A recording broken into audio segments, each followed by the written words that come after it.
O Lar Adventista, capítulo 82.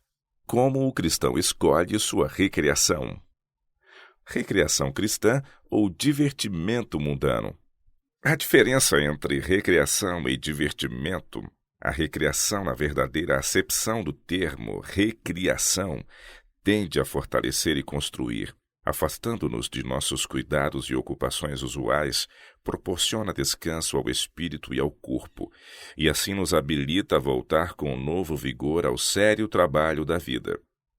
O divertimento, por outro lado, é procurado com o fim de proporcionar prazer e é muitas vezes levado ao excesso, absorve as energias que são necessárias para o trabalho útil e desta maneira se revela um estorvo ao verdadeiro êxito da vida. Entre as associações dos seguidores de Cristo para a recreação cristã e as reuniões para divertimento e prazeres mundanos, se notará marcado o contraste. Em vez de oração e menção de Cristo e de coisas sagradas, se ouvirão dos lábios dos mundanos risadas tolas e conversação frívola. Sua intenção é propiciar divertimento geral. Sua diversão começa com estultícia e termina em futilidade. Mas é necessário haver grande temperança nas diversões, bem como em qualquer outra ocupação. E o caráter desses entretenimentos deve ser cuidadosa e cabalmente considerado. Todo jovem deve perguntar-se a si mesmo: que efeito terão essas diversões na saúde física, mental e moral? Ficará meu espírito tão absorvido que me esqueça de Deus? Deixarei de ter em mente a sua glória? Regra para se reconhecer o entretenimento lícito. Nunca devemos perder de vista o fato de que Jesus é uma fonte de alegria. Ele não se deleita na infelicidade dos seres humanos, mas aprecia vê-los felizes. Os cristãos podem ter fontes de felicidade à sua disposição, podendo discernir com infalível exatidão quais sejam os prazeres lícitos e legítimos. Podem desfrutar daquelas recreações que não prejudiquem a mente ou rebaixem a alma. As que não tragam desapontamento nem deixem uma influência desoladora que venha mais tarde a destruir o respeito próprio ou a impedir o caminho da prestatividade. Se podem conservar consigo a Jesus e manter um espírito de oração, estão perfeitamente a salvo. Toda diversão em que vos puderdes empenhar pedindo sobre ela, com fé, a bênção de Deus, não será perigosa. Mas todo divertimento que vos torna inaptos para a oração particular, para a devoção no altar da oração ou para tomar parte nas reuniões de oração, não é seguro, mas perigoso. Recreações que incapacitam para os deveres comuns. Somos daquela classe que crê ser nosso privilégio em cada dia de nossa vida glorificar a Deus na terra, que não devemos viver neste mundo meramente para nossa própria diversão, para meramente agradar-nos a nós mesmos.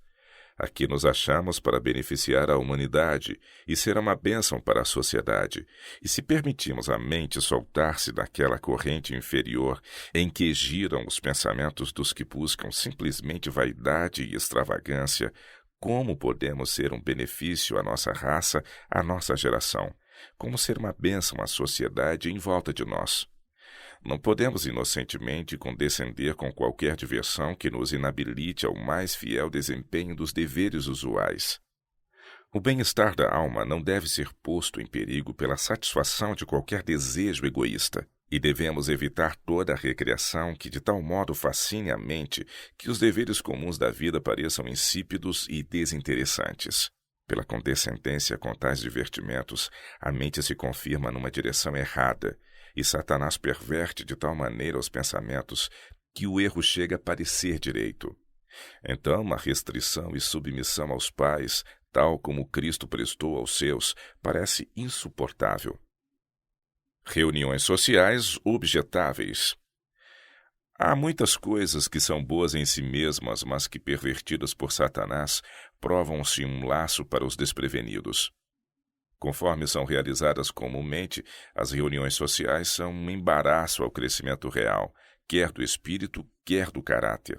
Formam-se associações frívolas, hábitos de extravagância e de busca de prazeres, bem como muitas vezes de dissipação, coisas estas que moldam a vida toda para o mal. Em vez de tais diversões, pais e professores muito poderão fazer para suprir distrações sãs que proporcionem vida. Tem havido, porém, reuniões de prazer que têm sido um opróbrio às nossas instituições e à Igreja. Essas reuniões estimulam ao orgulho do vestuário, orgulho da aparência, à satisfação do próprio eu, ao riso e frivolidade. Satanás é recebido como hóspede de honra e toma posse dos que promovem essas reuniões. A visão de um desses grupos me foi apresentada, grupo em que se achavam reunidas pessoas que professam crer na verdade. Uma delas achava-se a um instrumento de música e cantavam canções tais que faziam chorar os anjos da guarda. Havia ruidosa alegria, havia riso vulgar, abundância de entusiasmo e uma espécie de inspiração, mas a alegria era daquela espécie que unicamente Satanás é capaz de produzir. É um entusiasmo e uma absorção de que os que amam a Deus se envergonharão. Preparam os que deles participam para pensamentos e ações profanos. Tenho motivos para pensar que alguns dos que tomaram parte naquela cena se arrependeram sinceramente do vergonhoso ato. Muitas reuniões dessa espécie me foram mostradas. Tenho visto a alegria, a exibição de vestidos, o adorno pessoal. Todos querem ser considerados inteligentes e entregam-se ao riso, aos tolos gracejos, à lisonja vulgar e às ruidosas gargalhadas. Cintilam os olhos, as faces ficam coradas e a consciência adormece. Comendo, bebendo e alegrando-se, fazem eles o que podem para se esquecer de Deus. A cena de prazer é seu paraíso, e o céu contempla, vendo e ouvindo tudo. As reuniões para divertimento confundem a fé e tornam o motivo confuso e incerto. O Senhor não aceita corações divididos, quer o homem todo. Poucos divertimentos populares são sadios. Muitos dos divertimentos populares no mundo hoje, mesmo entre aqueles que pretendem ser cristãos, propendem para os mesmos fins que os dos gentios outrora. Poucos há, na verdade, entre eles que Satanás não torne responsáveis pela destruição de almas. Por meio da arte dramática, ele tem operado durante séculos para provocar a paixão e glorificar o vício. A ópera, com sua fascinadora ostentação e música sedutora, o baile de máscaras, a dança, o jogo de cartas, Satanás emprega para derribar as barreiras dos princípios e abrir a porta à satisfação sensual. Em todo o ajuntamento para diversão, onde é alimentado o orgulho e satisfeito o apetite, onde a pessoa é levada a esquecer-se de Deus e perder de vista os interesses eternos, ali está Satanás, atando suas correntes em redor da alma. O verdadeiro cristão não desejará entrar em qualquer lugar de divertimento ou empenhar-se em qualquer diversão sobre os quais não possa pedir a bênção de Deus. Ele não será encontrado nos teatros nem nos salões de jogos. Não se unirá com os alegres valsistas, nem tolerará qualquer outro sedutor prazer que banirá Cristo da mente. Aos que anseiam por essas diversões, respondemos: não podemos condescender com elas em nome de Jesus de Nazaré. A bênção de Deus não poderia ser invocada sobre o tempo gasto no teatro ou na dança. Nenhum cristão desejaria enfrentar a morte em tal lugar. Ninguém desejaria ser aí encontrado quando Cristo vier. Descobrir-se-ão meios para alcançar os corações.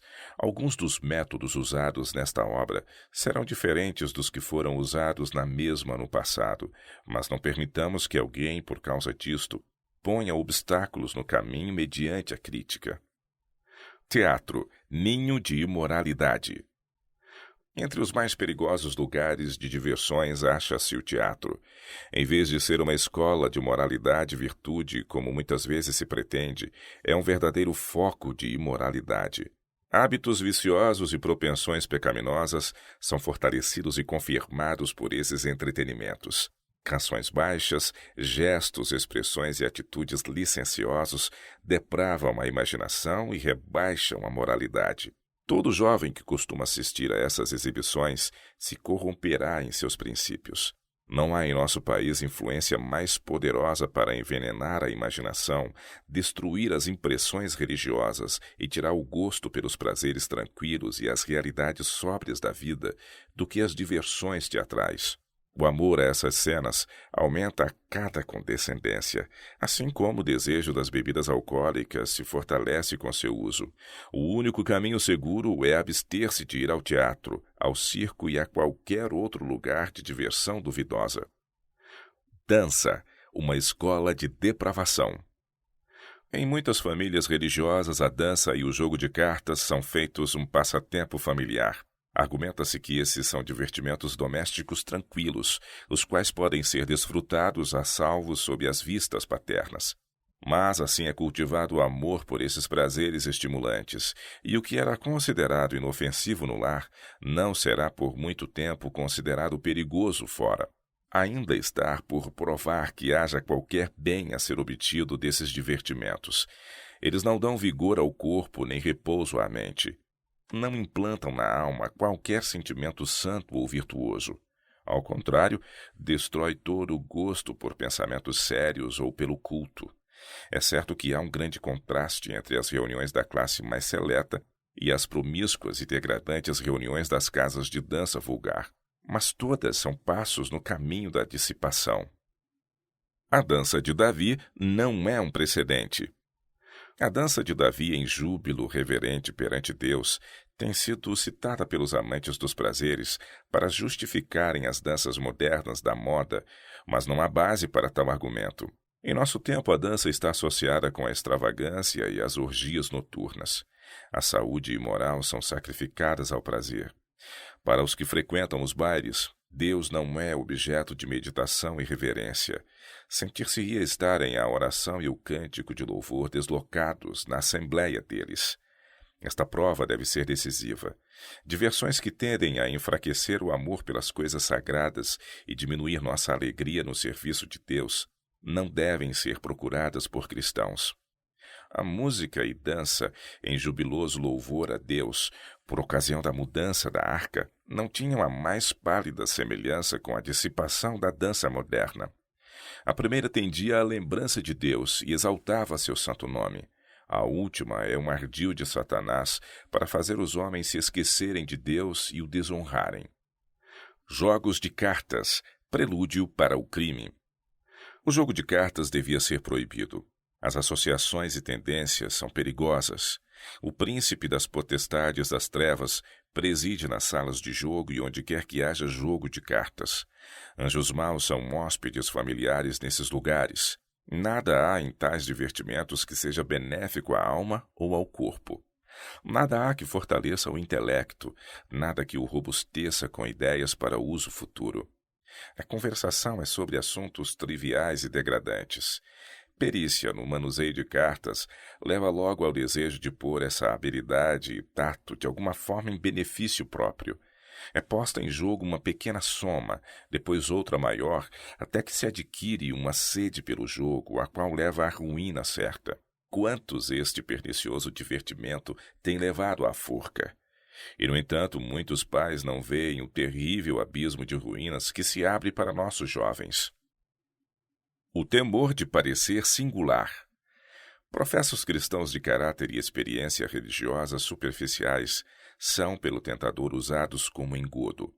Esta classe está sempre pronta para as reuniões sociais ou de esporte, e sua influência atrai a outros. Rapazes e moças que têm procurado ser cristãos bíblicos são persuadidos a unir-se ao grupo, arrastados para o círculo. Não consultam com oração a norma divina, para saber o que Cristo disse quanto ao fruto que deve ser produzido pela árvore cristã. Não discernem que esses entretenimentos são, na verdade, banquetes de Satanás, preparados com o intuito de impedir almas de aceitarem um convite para as bodas do Cordeiro e de receberem o vestido branco do caráter, a justiça de Cristo.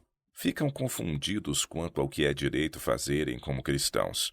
Não querem que os julguem singulares e naturalmente se inclinam a seguir o exemplo dos outros.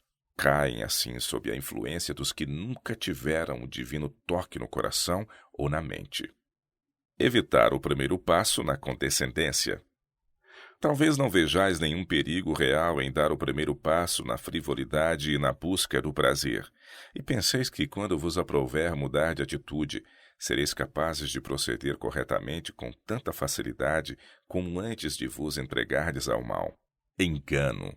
Pela escolha de maus companheiros, muitos têm sido passo a passo desviados do caminho da virtude, aos abismos da desobediência e do desregramento em que outrora haveriam julgado impossível imergir. Uma declaração franca de princípios cristãos. Se verdadeiramente pertenceis a Cristo, tereis oportunidades de testificar em seu favor. Sereis convidados a ir a lugares de diversões, e esta será uma oportunidade que tereis de testificar de vosso Senhor. Se fordes leais a Cristo, então não procurareis encontrar desculpas para não aceitar o convite.